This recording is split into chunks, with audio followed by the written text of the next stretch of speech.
Why do you want to be a prepared citizen? For me personally, I've been involved between serving in the military and in the private sector as a private military contractor, an instructor, an executive protection specialist, and a senior consultant and advisor pretty much my entire adult life. It's just a culture and a way of life and industry hand in hand that I've been involved with for a long time, and it's only rational and sensible to apply what I've learned and use and develop otherwise in the professional space into a more private space side when it comes to training with individuals, sharing the craft, um, advancing people's skills and abilities, and any number of things like that. It just makes the most sense, and it's what I know. The biggest thing I want to drive home is it doesn't matter how much you look around. It doesn't matter if you're just getting into this fear now or you've been in it. Is the world is progressively getting worse. Like, we can't sit here and rely on current presidents or current politicians or anybody like that to drag us out of it. I think the summer of 2020 was a big wake up, but another big wake up for me was in a city not too far over. There was a big terrorist threat and an active shooter, and that really woke me up. That was back in 2015, and that really got me started in the game. What really did it for me was when I made the decision almost 8 years ago that I was going to start EDCing, preparing every single day as a way to protect me and my family. I made a conscious decision that I was going to put our safety at the top of my priority list. It's more than just carrying a pistol. It's making sure that we have food and water and medicine, and that if anything happens, we're going to be okay. A free man, free people have to be capable and strong, right? They have to be capable of feeding themselves. They have to be capable of getting their own water. They have to be capable of fixing their shit, of building whatever it is they need themselves, of fighting them, fighting with what they have, banding together and forming larger groups to defend themselves and their communities. If you're not that, you are a slave. If you can't take care of yourself, you're not free. So that's why I'm a prepper, because I'm a free man. Why are you a prepper? Why do you lead that Minuteman lifestyle? Folks don't recognize that the job of a man is to take care of the family, his community, and his country. So why am I a prepper? I'm not. I'm just a man. Let's be honest. Freedom doesn't come from waving a flag or posting online. Freedom is when you don't owe the system anything. Not the grid, not the government, not the banks. When you grow your own food, you collect your own water, and you know how to defend your home, you're free. Everything else is just noise. Like, self-reliance is the ultimate form of freedom. It's not about living in fear. It's about living on your own terms. So I learned these lessons in a war zone, but that they apply just as much here in America as they did over there.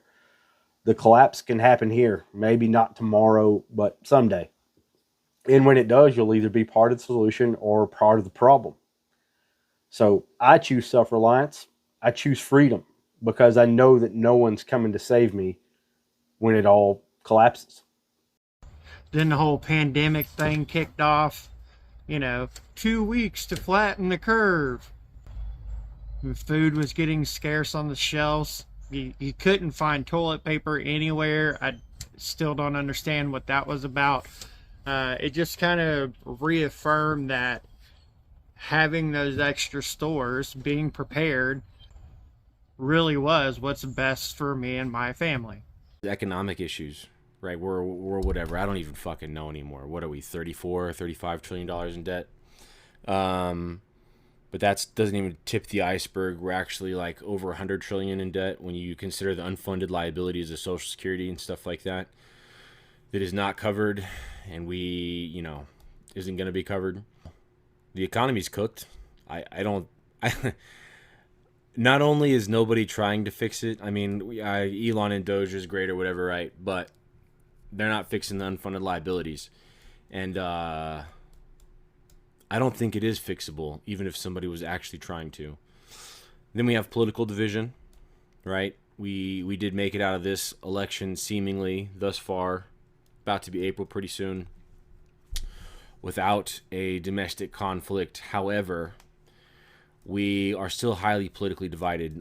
So I've seen what collapse looks like, not from a book, not from a YouTube video, but I was in Ramadi, Iraq in 2006. And if you think something like that can't happen here, you're dead wrong. Society, any society is fragile, and no government, no system, no election is going to save you when it all goes sideways. There are people out there that do have bad intentions, and they can't be allowed to succeed in what their ulterior motives and goals are. It's the same as when we're going up against the insurgent forces or the cartels or anything else, or a carjacker, whoever it is. Like the birth rate or the average age of marriage being over 28, the increased disparity between the rich and the poor, which is another way of saying the middle class is being destroyed. All of these individually amongst themselves are heavy indicators that you're about to have societal conflict. But then you put them all together and the writing's kind of on the wall, it seems like. The world is progressively getting worse. Like, we can't sit here and rely on current presidents or current politicians or anybody like that to drag us out of it. Another thing for me is self-reliance and knowing what you're capable of. You wouldn't believe how you can start as one and influence others to come and join your cause.